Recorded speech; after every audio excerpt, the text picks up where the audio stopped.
What up, Fort Worth family? It's the kid, BigBossFabo, back with a reaction video for the Fort Worth family, man. How y'all feeling this evening? I'm actually getting into a MrBallen reaction. This shopper got caught doing something evil, mature audiences only. So this actually dropped today. Happy Mother's Day to every mother out there. You know, he typically drops on Sundays. I don't think it's every Sunday, but anyways, be sure to like, comment, subscribe, hit the notification bell. Follow me on Instagram, Twitter at FortWorthFabian. It's the road to 1 million subscribers, man. Check out my MrBallen playlist. Be sure to check out all those reactions to MrBallen. Peace, love, prosperity to everybody who loves the channel. Shout out to Jacob Walker. Had, a subscriber tell me I'm his favorite reaction channel, which is dope to hear. You know what I'm saying? That's a good thing to hear, that people actually appreciate me as a reactor. Definitely want to curate great content for you guys, great entertainment, and be able to sustain over a long period of time. So yeah, support me. And you can do that by engaging with my content. Like the videos, share the videos, comment on the videos, turn on post notifications, subscribe to the channel. Don't just be a watcher. Subscribe, become part of the Fort Worth family. Check out all my links down in the description below, man. You can support me on the PayPal platform by donating. Donate to PayPal, become a reoccurring donator. Several subscribers do that, once a month. So support me as an entrepreneur on this platform. So peace, love, shout out to y'all. Go buy some merch or something like that. So let's go ahead and hop into this MrBallen reaction. If you have additional recommendations, put them down below. Y'all don't really have recommendations for MrBallen content. Y'all just watch and consume the content. But if you have specific reactions you want me to do, or content creators you want me to do a reaction to, put it in the comments, man. Let's go ahead and hop into this video. In 2021, police in Salt Lake City, Utah, discovered a strange video on someone's phone. Now, this video, which at first seems kind of playful, is one of the most disturbing and distressing videos when you realize what it's about. Fair warning, we're going to play a portion of that video in today's episode towards the end of the episode. And also, fair warning, the ending to this story is just totally heartbreaking and brutal. So viewer discretion is advised. But before we get of interest, immediately turn on today's Caught in 4K, not 1080p. On January 28, 1976, Daniel Halseth was born in a small town in Oregon called Estacada, which is located about 30 miles southeast of Portland. Daniel's family owned a farm, and so from a young age, Daniel became accustomed to getting up super early and helping out with daily chores. This childhood experience on the farm instilled in Daniel a strong work ethic, and it also... Let's run it back. On January 28, 1976, Daniel Halseth was born in a small town in Oregon called Estacada, which is located about 30 miles southeast of Portland. Daniel's family owned a farm, and so from a young age, Daniel became accustomed to getting up super early and helping out with daily chores. This childhood experience on the farm instilled in Daniel a strong work ethic, and it also taught Daniel to really appreciate family, because the family he had grown up in spent all their time together, and they all struggled and worked together every day to make ends meet. In high school, Daniel really began to blossom. He had this wonderful energy and huge radiant smile that drew people to him, and he was just one of those people that was just naturally gifted at everything he did, and it seemed totally effortless. He's a natural. During his high school years, he picked up playing the piano as well as the drums, and his classmates affectionately nicknamed him Drummer Dan. Daniel was also amazing with anything to do with computers or technology, and Daniel was just very handsome and very athletic and fit, and so he was really the guy that everybody wanted to be. He was getting all the girls, bruh. You can just say he was getting all the girls. But despite having all of these things going for him, Daniel was dealt a major blow in 1994 when he was in his junior year of high school. That year, his father, who he was quite close with, died unexpectedly from a brain aneurysm. This was a crushing blow for a young man that still very much leaned on his father for guidance and support. But Daniel, like the rest of his family, found a way to just keep on going despite this immense heartbreak. In 1995, so a year after his father's death, Daniel would graduate high school and he would head to Salem, Oregon, where he would go to school and earn his bachelor's degree in music, and then he would stick around in Salem at another university degree, and he would earn his master's in business. And it was during those years that he was in Salem that Daniel would meet a young woman named Elizabeth Schwarak, who had grown up in Salem. She, like Daniel, was incredibly The Salem witch trials. Started getting suspicious. It's going down in Salem. hardworking, and was just naturally good at everything she tried. She was also a model, and so when she and Daniel began dating, they genuinely looked like this beautiful Hollywood couple. In 2001, which was shortly after Daniel had earned his master's degree, he and Elizabeth got married. 5 years later, the couple, who now were the proud parents of 3 young children, 2 girls and a boy, they moved to Las Vegas because Daniel had found work there. Daniel had founded this computer IT company because he was so skilled with computers, and it was really starting to thrive, and many of his clients were in or around Las Vegas. But just a few years after getting settled in Las Vegas, it would be Elizabeth's career ambitions that would take center stage in the family. Elizabeth had always wanted to get into politics, and in 2010, she decided she would run for a state Senate seat in Nevada.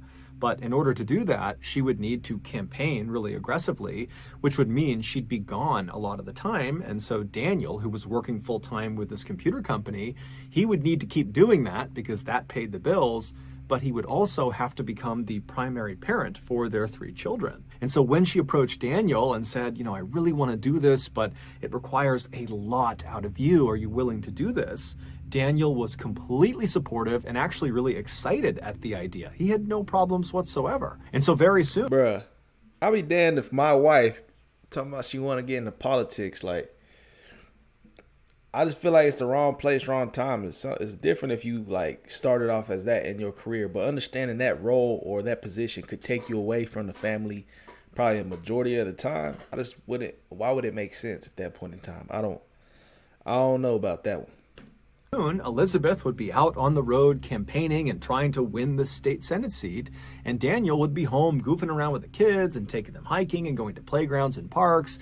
And then after he would put the kids to bed at night, he would stay up super late and run his computer business out of their dining room. And all this additional hard work and sacrifice that Daniel was making for his wife paid off when later that year, on November 2nd, Elizabeth, who had run this incredible campaign that was built on family values and wholesomeness and morality, she would win the state Senate seat, which shocked the state of Nevada. And even more impressive, she would become the youngest woman to ever be elected to Nevada legislature. Dang, I ain't knocking none of that. All success to her, applause to that. But I'm just talking about generally in the family aspect.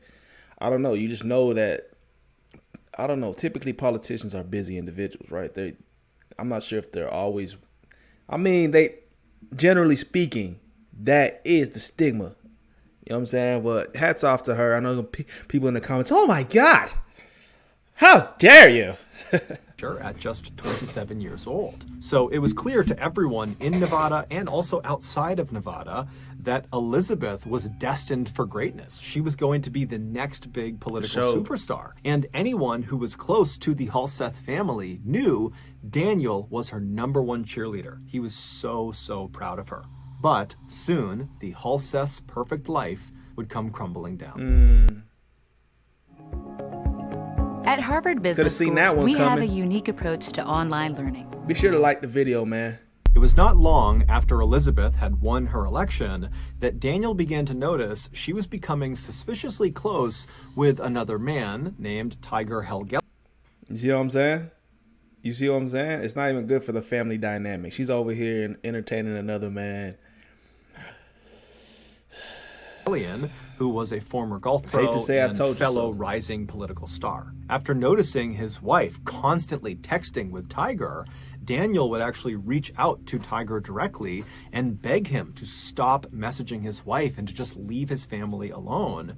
But the texting and the calling and the interactions between those two would not stop. And then finally, in October of 2011, so less than a year into Elizabeth's first term as a state senator, Daniel would find out that his wife and Tiger had been away together alone on this long extended work trip. And so Daniel realized that almost certainly his wife was having an affair. And so when his wife came home from this trip and she was unpacking in their bedroom, Daniel walked into the room and he accused her of being unfaithful. And the argument that ensued got very heated, but it did not become physically violent. Basically, Daniel just screamed and yelled at Elizabeth, swearing at her and kind of losing his temper completely. But at some point, Elizabeth just said, "Daniel, stop." And Daniel would actually stop. And in fact, both Elizabeth and Daniel, when they were called this night, would say as soon as she said stop, Daniel stopped yelling and he left the room. Over the next couple of days, Daniel and Elizabeth would go to therapy sessions at their church, indicating that they both were making a concerted effort to try to salvage their marriage. But on October 21st, 5 days after this big blow-up fight about the affair, Elizabeth would go to police and she would claim Daniel had touched her inappropriately during the fight they had over the affair. And so Daniel, much to his shock, was arrested and charged with something called open and gross lewdness, which is effectively unwanted touching of another person. Bruh, that's my wife. What you mean? You see this, the type of stuff, men can be held accountable for no reason. Like, it's ridiculous, bro. It's ridiculous. It's just one of those situations that you call the police on me and anything, they're going to believe anything going on in that point in time. Oh, he touched me when I didn't want to be touched. Bro, is there a restraining order out? I don't think so. If that's my wife, how is that something that should allow for the extreme of being locked up or being arrested? This accusation is quite common, especially amongst people at bars who are drinking. There's lots of people at bars, not married couples. Unwanted touching that can happen there. But interestingly, this particular charge is cited as being one of the more frequently falsely accused offenses because the police do not require any physical proof to actually arrest someone. Basically, people are, in theory, able to get other people arrested simply by claiming they inappropriately touched them, even if there is not a shred of proof. It's basically one person's word against the other. Who came up with that one? What genius did that? Being found guilty of open and gross lewdness, Daniel was sentenced to 6 months of probation, anger management, and he had to register as a sex offender. How can you find someone guilty if you're not willing to play or mess with proof? You know what I'm saying? If that's a charge that they're not willing to look into, they don't need proof. Anybody can accuse you of it, and you're going to end up, 6 months probation? Bruh, the system is a letdown. You know what I'm saying? The justice system, just the system, the way that it works for, modern Americans today is a letdown, bro. There's a lot of loopholes, a lot of cracks, and it's just ridiculous. Like, literally, think about that logically. It's a charge or an accusation that someone can accuse you of with no legitimate proof, and you still end up being found guilty just because someone's word on the say-so. Defender. Shortly after he was found guilty, Daniel filed for divorce. Their divorce, which was heavily centered on who gets custody of their 3 kids, was very contentious, it was very bitter, and it was very public. Because Elizabeth was a state senator, she was in the public eye, and because her campaign that she had run on to get elected was built entirely on wholesomeness and family values and having good moral character, that when rumors started to fly that she had had this affair with Tiger Helgelien and that had blown up her family and her husband is being charged with open and gross lewdness, it was just so salacious that despite her denying that she ever had this affair and acting like she was in the right, she was still forced to resign from her state senate seat. We're going to need you to step down. 2012. We're going to need you to step down, baby girl. The divorce would finalize later that year, and most likely because of Daniel's new sex offender status from the open and gross lewdness charge, he was denied custody of the 3 children, despite the fact that for the last several years, he had been the everyday primary parent. No sense. So Elizabeth, she gets custody of all 3 kids, and she promptly leaves Nevada to go to Alaska with her 3 kids to live with Tiger Helgelien, the man she denied having an affair with. And shortly after arriving in Alaska, she married Tiger Helgelien. Daniel was heartbroken. It was like his life had blown up in a matter of seconds.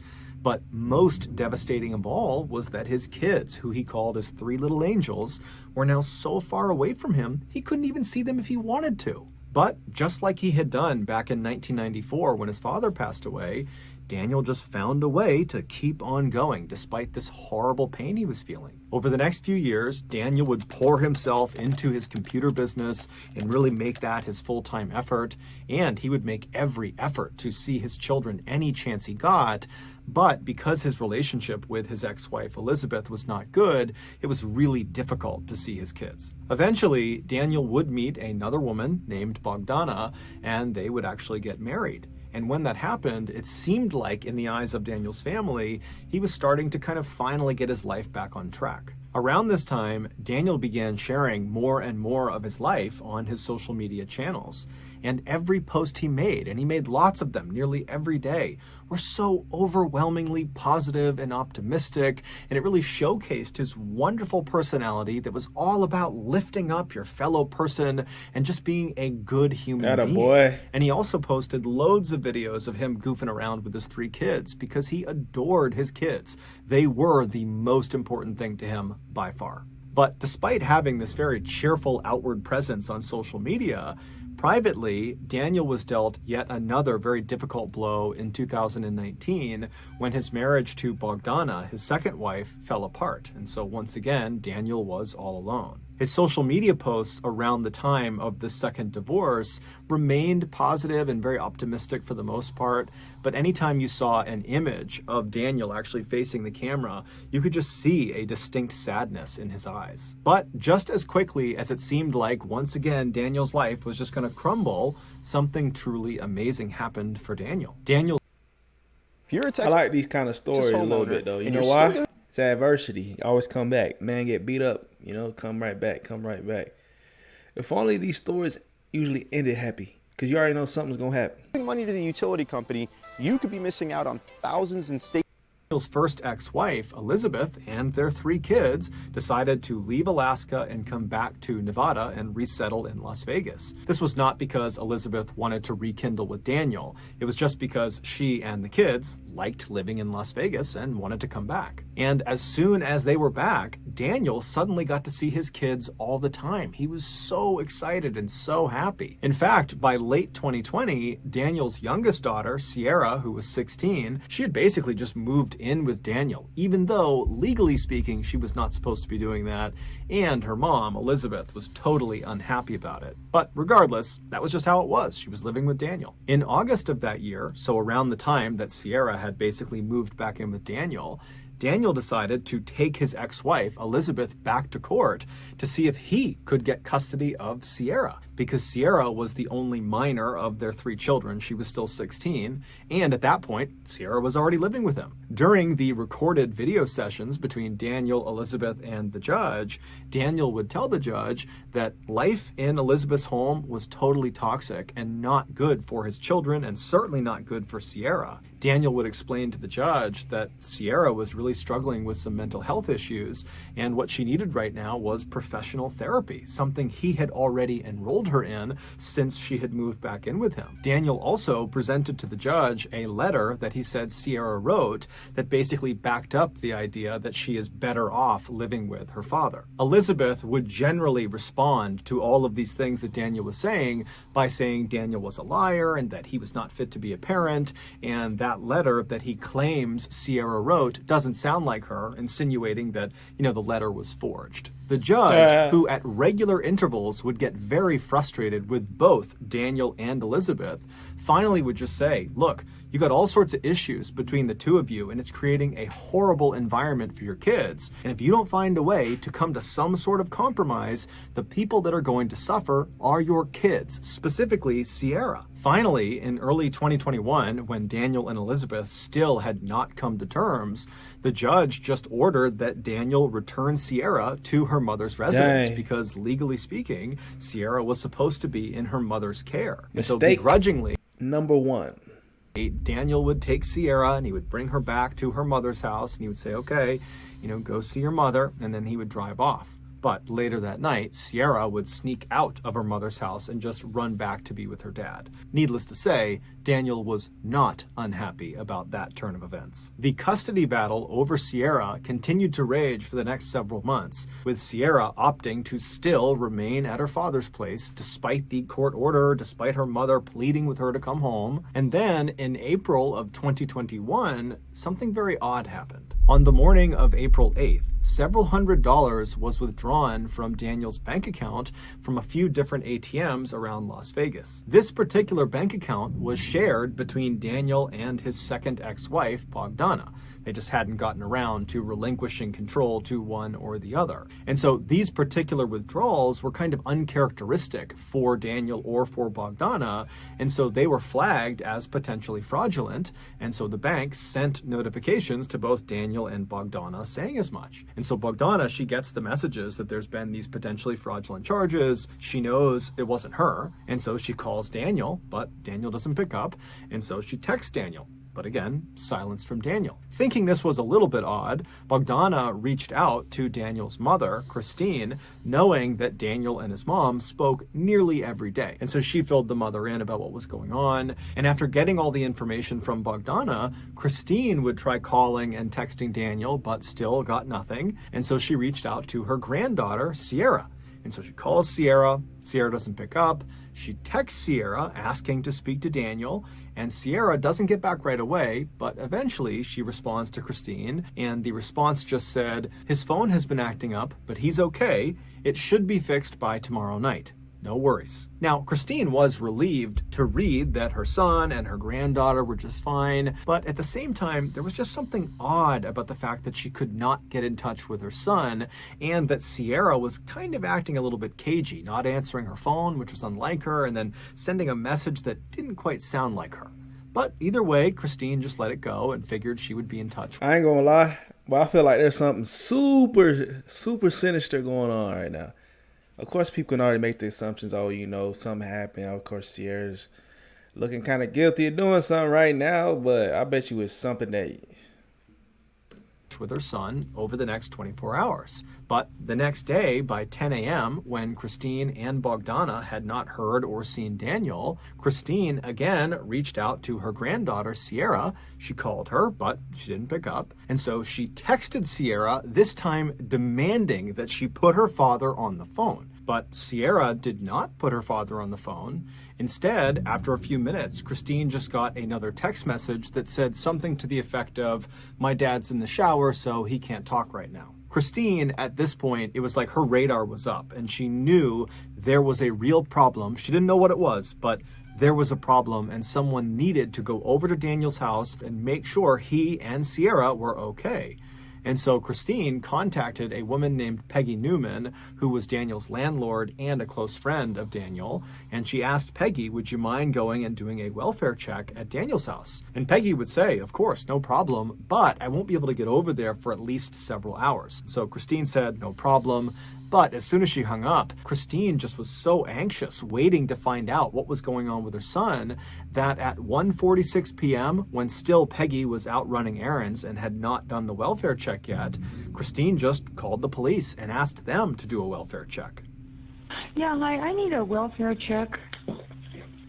I don't know if on who are we doing a welfare check? For my son. He's been missing for 2 days. His work's called. His family's called, I've called, his ex-wife's called, and there's nobody answering the phone, and there's nothing. Nobody can get a hold of him, and then his work called, and they can't get a hold of him, and it's really, he just doesn't act like this. But as it would happen, just a few minutes after Christine placed that 911 call, Peggy Newman and a friend of hers actually arrived at Daniel's residence ahead of the police. And so when they got there, they hopped out of their car, they walked up to the front door, and as they're knocking on the front door, they look over into the driveway and they see Daniel's car, which was a blue Nissan Altima, is not there. And so they're knocking, they're seeing the car is not there, it's totally silent in the house. And so Peggy, she reaches down and she tries the doorknob and she finds it's unlocked. And so she twists the knob, she opens the door, and she and her friend step inside. Tell us what you think about our That's how new you know twist on something soft wrong. serve, Twist Cone. Super soft. Just minutes later, Peggy and her friend would come running out of the house, and Peggy would call 911 because the police weren't there yet, and she would frantically try to describe to the dispatcher what she had just seen. 24 hours earlier, a man and a woman were spotted on surveillance camera withdrawing cash from several Las Vegas ATMs using Daniel's debit card. Those were the withdrawals that had been flagged as fraudulent and tipped Bogdana off that something could be wrong here. After those withdrawals, the man and the woman were spotted again on camera going into a Las Vegas supermarket called Winco, and inside they would purchase a few items using Daniel's debit card, and then they would leave and they would head to a Las Vegas Home Depot, where once again they'd be caught on camera purchasing a few items using Daniel's debit card. After these purchases, the man and the woman would make their way to Daniel's residence, where they would spend the night. The following morning, Daniel's blue Nissan Altima car was spotted leaving Las Vegas at around 10:20 in the morning. That was about 3.5 hours before Peggy Newman and her friend went into Daniel's residence and then quickly turned around and ran out and called 911. When police finally did arrive at Daniel's residence on April 9th, and they pulled up and they saw Peggy Newman and her friend totally ashen-faced and pacing on the sidewalk, the police would get out, they would talk to those two, they would go inside of Daniel's residence, and they would see the horrible thing that Peggy and her friend had also seen. But the police could not make sense of what they were seeing. It really just did not add up. Then, 4 days later, on April 13th, police in Salt Lake City, Utah, just happened to find the man and the woman that were seen on camera on April 8th using Daniel's debit card and going to the Winco and the Home Depot. The police, they just happened to find these people on a bus in Salt Lake City. And after going through the man and the woman's belongings, including their phones, the police would discover a video that these two had taken of themselves in the last couple of days that explained what was inside of Daniel's house. Welcome back to our YouTube channel. Day 3 after murdering somebody. Whoa! Don't put that on the camera. It was worth it. The young man and the young woman you just saw joking on camera about murdering someone were 18-year-old Aaron Guerrero and his girlfriend, 16-year-old Sierra Halseth, Daniel's youngest daughter. Allegedly, on the morning of April 8th, after Aaron and Sierra had pulled all that money out of all those different ATMs, they had gone to the Winco and purchased disposable gloves and bleach and drop cloths, and they had gone to the Home Depot and purchased a circular saw and saw blades and lighter fluid. And then they headed for Daniel's house. It's not been made public what actually occurred inside of Daniel's residence, but we can make a few assumptions. Daniel adored his children. There was no act there. He truly loved his children. And so it would never cross his mind that one of his children or one of their significant others would ever want to hurt him. Bro. And so when Sierra and Aaron went... Your own flesh and blood. That's why a lot of folks are scared to have kids nowadays, because you just don't even know what's going through another human being's mind. Especially kids. They be on the dumbest stuff. And they think they're so smart to get away with it too. And you know, in those early kind of stages before a kid realizes there's life beyond high school, they swear they feel like the teenage years is everything. And everything is so dramatic. It's so risque. Everything is just to an extreme that's why a lot of these kids commit self-deletion, you know what I'm saying? And not realizing that there's so much more. They just live in that moment, and it's just like they end up ruining their lives or doing things to where, they end up taking their lives, so to speak. But it's just your own flesh and blood, man. They got videos of them playing, dancing together, thinking that you have so much love for your child. You probably think that it's reciprocated for them to do this. And a lot of times it's a boyfriend, some goofball that, gets into their head, easily influences them. And then you have an outcome like this. Went inside of Daniel's house, it would have been extremely easy to sneak up on Daniel or just kind of catch him off guard, because he's not looking to put up a fight. He thinks he's around people that love him and respect him because he loves and respects them. But however the young couple did it, they would inflict up to 70 stab wounds in Daniel's body, most of which were in the back of his head. And then at some point during this vicious attack, they stuffed Daniel into a sleeping bag, and right in the middle of the living room of his house, they doused him in lighter fluid and lit him on fire. It's unclear what exactly killed Daniel or for how long he was actually conscious and aware of what was happening before he died, but it's very possible that Daniel had at least a small moment in time where he recognized his beat. It's like he got beat up his whole life. You know what I'm saying? That's why it's even just, it's disheartening in the end. It's sadder when you really think about it. He was very positive too, trying to maintain and just, you know, the only thing he cared about really was, or the only thing that he really found happiness was his kids, and his youngest daughter ends up killing him.